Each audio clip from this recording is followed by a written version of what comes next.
Je ne peux pas accepter que nos antennes aient aussi peu de représentation de la diversité de la société française. Et cette diversité, elle est multiple. Elle est sur les origines, elle est sur la sexualité, elle est aussi sur la dualité homme-femme, elle est sur le handicap, elle est sur tout un tas de choses. La représentation de ce qu'on fait doit être paritaire, doit être diverse. Qui le fait? Mais les meilleurs talents. C'est un peu ça que j'ai envie de vous dire. Et imposer de nouveaux quotas à l'intérieur de la création me semble un petit peu particulier. Alors, et Dieu sait si je fais aucun machisme, en tout cas j'espère que ce n'est pas ressenti comme ça. Mais c'est compliqué de dire je veux un quota supplémentaire et la diversité c'est la même chose. Ce n'est pas la peine de rajouter des quotas, c'est ouvrir les mentalités, c'est pousser les volontés et se dire il faut absolument qu'à l'intérieur de toutes nos émissions, la diversité de la société soit présente. Il n'y a qu'à voir, exemple qu'on reprend à chaque fois, mais qui est tout à fait particulier, celui de la BBC, celui de l'Angleterre, qui est une vraie société multiraciale, avec les mêmes problématiques de racisme, de communautés qui s'agressent, etc.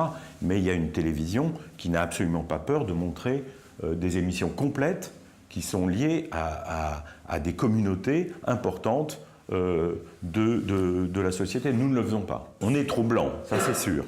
Alors est-ce qu'on est trop mâle? Certainement. Mais en tout cas, on est déjà trop blanc. En Angleterre, l'offre de BBC, elle est profondément elle est très précise.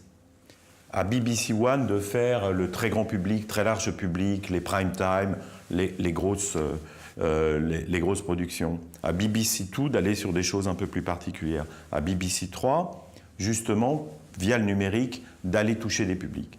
Jusqu'à aujourd'hui, nous avons travaillé avec des chaînes qui se faisaient concurrence entre elles et qui chacune se prenaient ou étaient considérées comme des généralistes.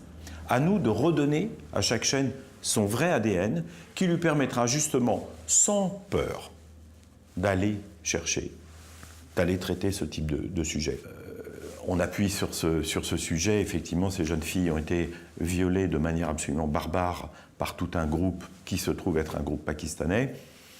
Est-ce qu'on fait ça? Est-ce qu'on fait le jeu de l'extrême droite en présentant un sujet comme celui-là? Ou est-ce qu'au contraire, on fait œuvre de vérité? Je crois que les Latins que nous sommes, et j'en suis un encore plus au sud que vous tous, on essaye toujours de garder ses distances, de ne pas trop s'impliquer. Alors peut-être ça fait d'ailleurs une télévision qui est un peu trop lisse, c'est certain, mais j'en reviens aussi aux paramètres du 4+, qui nous oblige, et j'en étais il y a plus de 15 ans quand j'étais dans une autre maison, je disais toujours, j'en t'ai dit, tu dois s'en souvenir, il faut laisser les portes grandes ouvertes. Il faut que le gamin de 7 ans et le grand-père de 77 ans puissent regarder le même programme. On n'en est plus là. Les publics se sont segmentés, la famille, c'est vraiment à chacun son outil pour regarder le programme qui lui plaît au moment où il lui plaît. Il est temps d'aller peut-être un peu plus loin sur chacun des segments sur lesquels on s'exprime pour être au plus proche de leurs envies. La fiction, c'est un peu un problème pour ça, c'est qu'elle coûte cher. Et que les investissements sont importants, avec toutes ces composantes, les producteurs, les réalisateurs, les auteurs, les comédiens, les chaînes. On voit bien que c'est une industrie qui brasse beaucoup d'argent, et donc les risques, les prises de risques sont souvent un peu difficiles à prendre.